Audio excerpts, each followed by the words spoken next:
Bạn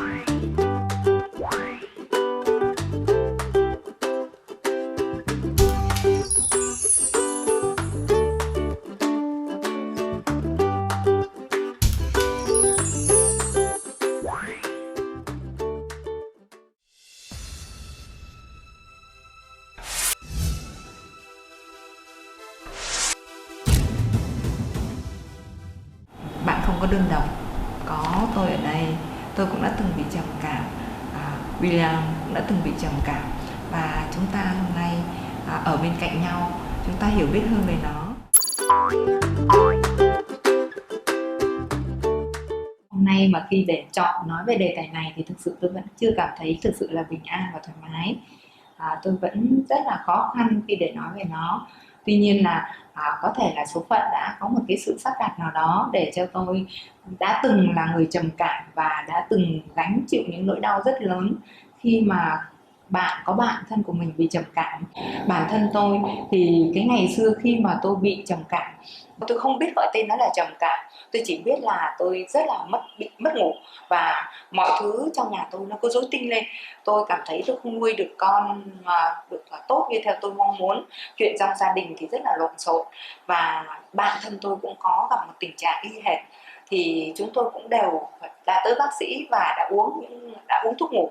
Tôi đã đi uống hết loại thuốc ngủ này đến loại thuốc ngủ khác, rồi còn đi châm cứu, rồi đi massage, tức là làm rất nhiều cách từ Tây y đến Đông y để mình ngủ lại được, nhưng mà vẫn rất là khó để ngủ.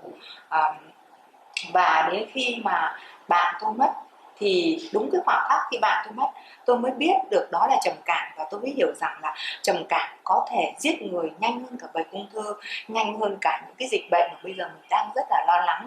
Và đó là cái mà là một cái cú hích làm cho tôi bắt đầu, từ đó là tôi bắt đầu phải tìm hiểu nhiều hơn về tâm lý.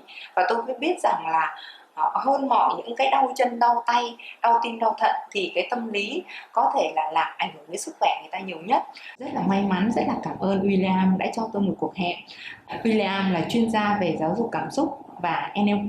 William sẽ cùng với tôi giải đáp cho các bạn biết là những cái biểu hiện như thế nào là trầm cảm, và những cái cách ứng xử nếu mà mình hoặc là gia đình mình bị trầm cảm, và cái khi nào là đã tới cái mức độ mình cần phải được giúp đỡ và can thiệp. So one of the symptoms is, as you've experienced, sleeplessness. But it doesn't have to be expressed that way. And that's another symptom of depression, is that lack of energy. You just feel like, oh, I have no energy. You have no enthusiasm for anything. And so that's another common symptom, is that people lose interest.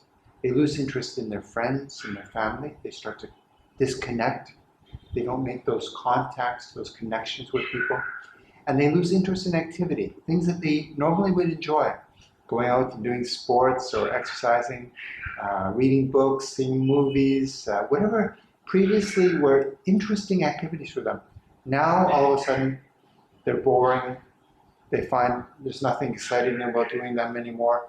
And they just lose interest in all the activities of life. Of course, a very common problem with depression is that you have very negative thoughts, right?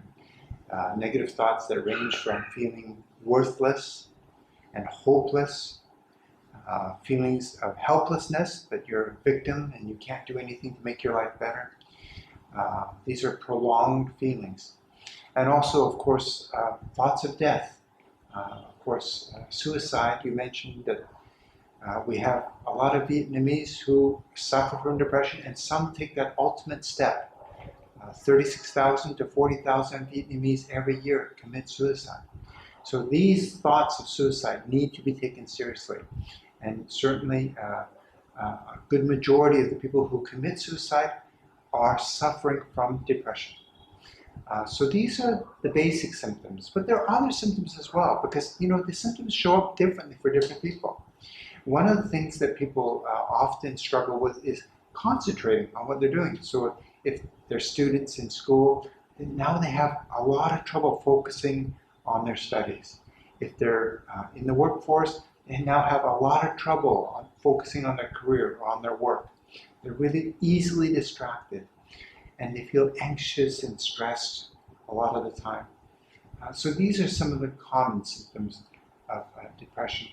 And the Canadian Medical Association, the country where I come from, the Medical Association recommends that if you are feeling multiple symptoms, if you're experiencing multiple symptoms, and this is happening over a period of 2 weeks or longer, you should be seeking some sort of medical advice, because the chances are very good that if you're experiencing this and it's happening with a longer period than a couple of weeks, chances are you have depression. Cho đến tận lúc này tôi vẫn cảm thấy rất là khó tha thứ cho cái sự thiếu hiểu biết của mình. Bởi vì lúc đó tôi chỉ gọi đó là sự nóng tính. Tôi chỉ biết đó là nóng tính thôi, chứ tôi không biết đó là những cái tiếng kêu cứu của chị bạn tôi. Tôi vẫn còn nhớ như in cái thời gian đó là con của chị bạn tôi là bị tiêu chảy, là chỉ là một cái bệnh của rối loạn tiêu hóa thôi, nhưng mà tất cả mọi người đều biết, và tất cả mọi người trong họ hàng đó đều xuống vào để cứu chữa cho bé, nào là cho bé uống thuốc này rồi nấu cháo cho bé. Tuy nhiên ngay bên cạnh bé là một người mẹ đã trầm cảm ở mức độ gần tử vong rồi, nhưng mà không ai nhận ra. Và đến khi bạn của tôi mất thì tôi mới biết đó là mình đã như thể là bị điếc. Mình đã bị điếc trước những tín hiệu kêu cứu của một người thân của mình. Tôi cái nỗi đau này nó rất là đau, đến mức độ mà cho đến tận bây giờ đã 7 năm rồi sau cái ngày đó. Nhưng mà khi đạp xe trên đường, có những lúc mà tôi phải ngừng xe lại để khóc. Và tôi muốn là không một ai rơi vào tình cảnh như mình nữa, không bị điếc trước những tiếng kêu cứu của bạn mình, của người thân mình.